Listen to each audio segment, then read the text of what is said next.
Hello and welcome to my video all about how to knit a striped drop stitch pattern. A drop stitch is created using the yarn over technique, and basically these yarn overs allow you to elongate a stitch. Drop stitches can be used to create very interesting lacy patterns, and today we're going to be making a striped pattern, which is a 4-row pattern repeat. To begin, you just need to cast on your stitches, and you can cast on any number. I personally cast on 24 stitches. Then for row number 1, which represents the right side of the knitting, all you need to do is knit all across the row.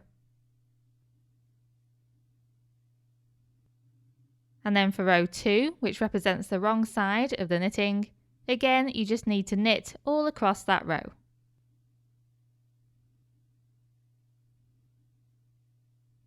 Row 3, we begin with 1 knit stitch.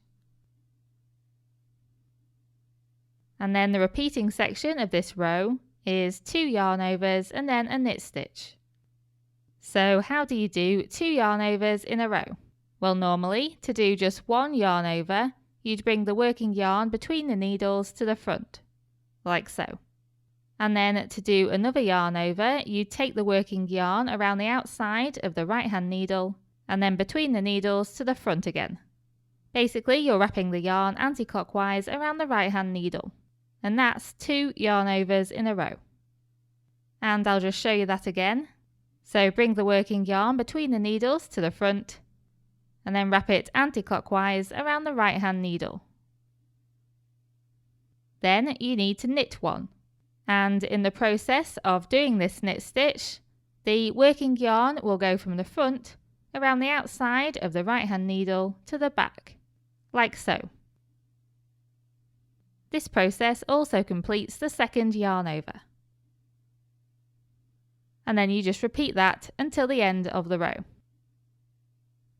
So the repeating section of this row is 2 yarn overs and then a knit stitch.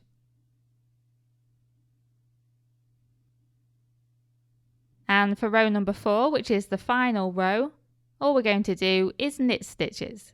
However, we're not going to be knitting the yarn overs that we did on the previous row. Instead, we're going to be dropping those off the end of the needle. So the first stitch is a normal knit stitch, but then you'll recognise the next 2 stitches as yarn overs, because the yarn has simply wrapped around the needle, and those stitches aren't properly connected to the knitting.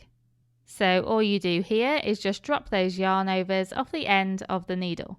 And as you can see, this creates a large loop. Just push this to the front out of the way. And then you simply repeat that until the end of the row. So you knit 1, and then push the 2 yarn overs off the end of the needle. Then knit 1 and drop the yarn overs. Knit 1, drop the yarn overs, and so on until the end of the row. This row will finish on a knit stitch. And here you can see how the knitting looks after 1 pattern repeat. When you've done a few pattern repeats, your knitting should look like this. You'll notice that the pattern is made up of stripes of garter stitch and stripes of drop stitches. If you notice that your drop stitches are looking a bit straggly and not very uniform, then feel free to take the garter stitch stripes and pull them carefully apart. And that's it, that's how you make stripes using drop stitches. I really hope you've enjoyed this tutorial, and thank you very much for watching.